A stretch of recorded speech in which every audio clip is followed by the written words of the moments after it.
ikkinchi raqamda Abduvohid Ne'matov. Markaziy himoyachilar eng markaziysi bu sxemada. Umarbek Eshmurodov. Cannavaro o'zining yangi o'sha transformer taktikasini namoyish etmoqda. Bizning to'p Hamralish 3 ta himoyachi undan to'pni olib qo'yishardi. Mana bu yerda foul yo'q deb hisobladi hakam. Urugvayda hujum qilish imkoniyati paydo bo'lyapti va darvozamiz tomon zarba. Yaxshi tarkibni tanishtirishga berishmayapti jamoalar. Lekin mana bu klubi vakili 3-chi Niklas Marichal pozitsiya topib berdi unga Fabio Cannavaro. Chapda esa Hojimat Erkinov raqami 20.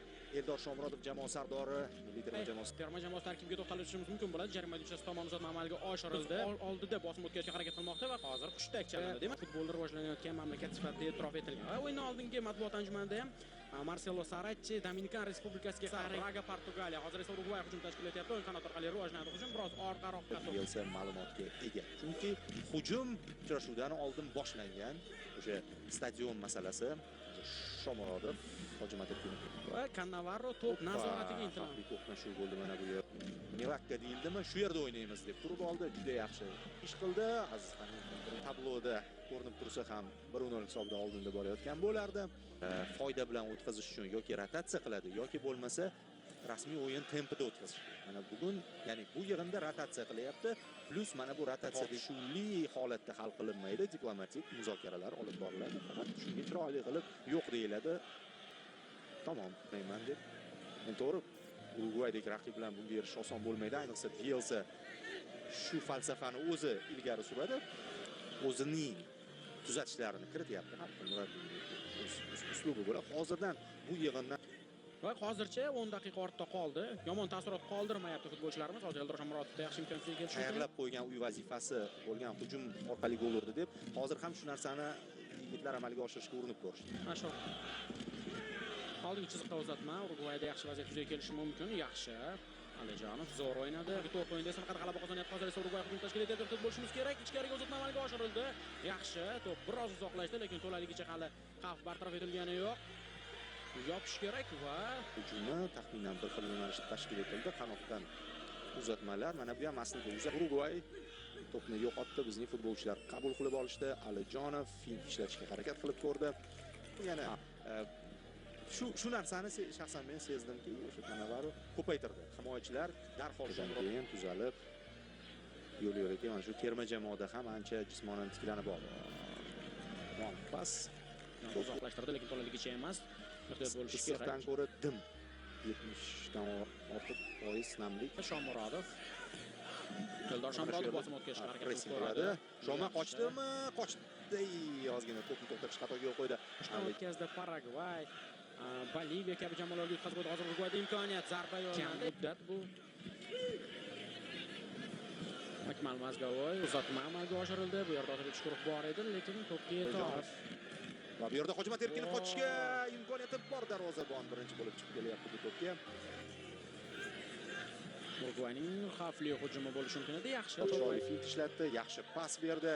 Kombinatsiyaning davomi ham bor. Norchayev o'tdi. Darvoza bo'sh. Va gol! Va Nifoyev yo'q, afsus menimcha Norchayev bu yerda raqib yordamida aldab o'tdi darvozabonni. Taymning yarmidan o'tdik. Urugvayda navbatdagi hujum Nasrullayev yo'nalishni yopishi kerak va yana bitta hujum, yana qanotdan uzatma, yana shu kombinatsiyani urugvayliklar amalga oshirishdi. Urilyapti. Tanlov bor, zaxirada tanlov bor. Botir Aliyevaga Ashirani kurash olib bordi. Hamraliyev yordamga yetib keldi. Yana hech kim yo'q. Mana shu joyda Hamraliyev chiqib kelyapti. Yaxshi uzatma. Biroz to'p. G'aniyev kutyapti qanot ochilishini. Nasrullayev ochilib turganda, hozir Nasrullayevning imkoniyati tushunarli berdi, nima qilmoqchi bo'ldi. Asta-sekinlik bilan hujumlarimiz soni ham ortib boryapti. Xavflilashib ham boryapti. Yulduzli futbolchilardan iborat tanlov bor hujumda. Hattoki mana bir nechta liderlar jarohat olgan bo'lsa, aytgan so'zlarini amalda tasdiqlayapti. Yana bitta hujumga urinish. Bu yerda Mazgavoy qo'shildi jarayonga. Chapga uzatib berdi Sanabriya. Qabul qildi, to'xtatdi, fint ishlata olmadi chunki bu yerda Azizjon G'aniyev Urugvayda imkoniyatga kelishi mumkin, ehtiyot bo'lish kerak. Markaz sari uzatma, xavfli vaziyat. Juda ham erkin harakat qilishdi. Mana o'sha pas, mana hech kim qaytarmadi to'pni va u yog'iga keyin yumshoqqina uzatmadan so'ng tayyor markaz uchun jang maydon markazini egallagan o'yinni boshqaradi degan edi bir aniqlik Darbe emas edi, ha. Hozir esa Hojimat Erkinov to'pni egallab olyapti. Erkinov unga qarshi 4 nafar futbolchi. Erkinov o'tdi, uzatma va bermasligimiz zarur. Zarba, chiziqcha, uzatma. Qarshi hujum qabul qilyapmiz. Qarshi hujum qabul qilyapmiz. Gol qabul qilmasak bo'ldi. Yaxshi. Yana Jahon darajasi pauzani ushlaganini qarang. Kevin Yohan ham kuchaytirdi hujumni Urugvay.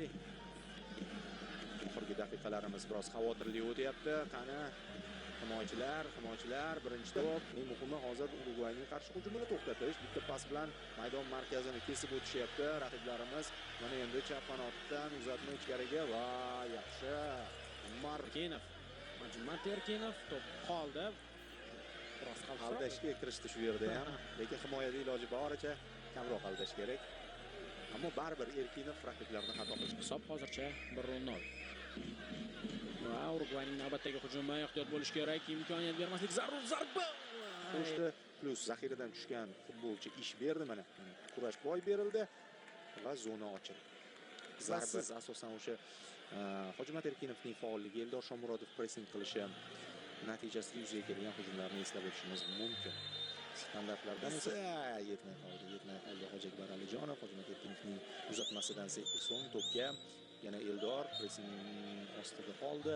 Unga qarshi qoida buzildi. Yana o'sha kayfiyat Muhammad Izzo Fikri Kamaro'zaman, bosh hakam unga qanotlarda Muhammad Farhan hamda Muhammad Saharuddin Ishaqlar. Alijonov, Trivella yana bir bor Eldor Shomurodov qochib ketishi mumkin. To'pni to'xtatib oladimi va unga qarshi qo'yishdi. Jiyanov maydonga tushdi. Kimning o'rniga? Mana Otabek Shukurov va Sherzod Nasrullayevlar zaxiraga olingan. Ruslanbek Jiyanov va Azizbek Turg'unboyevlar o'yinga qo'shildi. Eldor Shomurodov hujumda. Yaxshi uzatma, xavfli vaziyat bo'lishi mumkin. Yaxshi o'ynay oladi. Parij Olimpiadasida ham mana shu jihati alohida e'tirof etilgan. Yaxshi hujum, lekin noaniq uzatma. Eldor Shomurodov Hojimat Erkinov to'pni yetkazib berdi. Urugvayda chap qanotga to'p yetkazildi. Xavfli vaziyat yaxshi. Ofsayd bor edi. Roqda bu yerda Ruslanbek Jiyanovning uzatmasi va penaltining boshlanishi. Eldor Shomurodov pas Akmal Mazgavoy tepish ham mumkin. Tepdi-yu, unchalik kuchli chiqmadi. Zarbasi himoyachi to'pni qaytardi. Alijonov yopish kerak zonani. Yana o'tib ketyapti urugvayliklar. Ichkariga uzatma Eshmurodov yaxshi. Hojiakbar Alijonboyev ichkariga uzatma, xavfli vaziyat. Bu vaziyatda Turg'unboyev esa yaxshi o'ynadi. Xuddi boyan Nasrullayev uzatgan edi. Shomurodov bilan o'ynadi. Eldor markazga Hojimat Erkinov zarba yo'lladi. Ofsayd.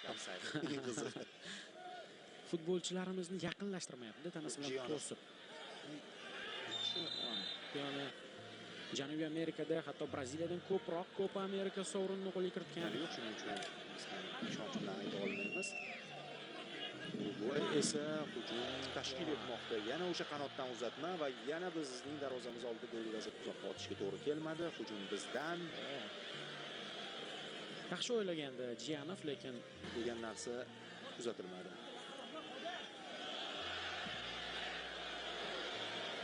Urugvayda imkoniyat, jarima bunchasi tomon to'p yetkazildi. Xavfli vaziyat, zarba yaxshi ham noaniq.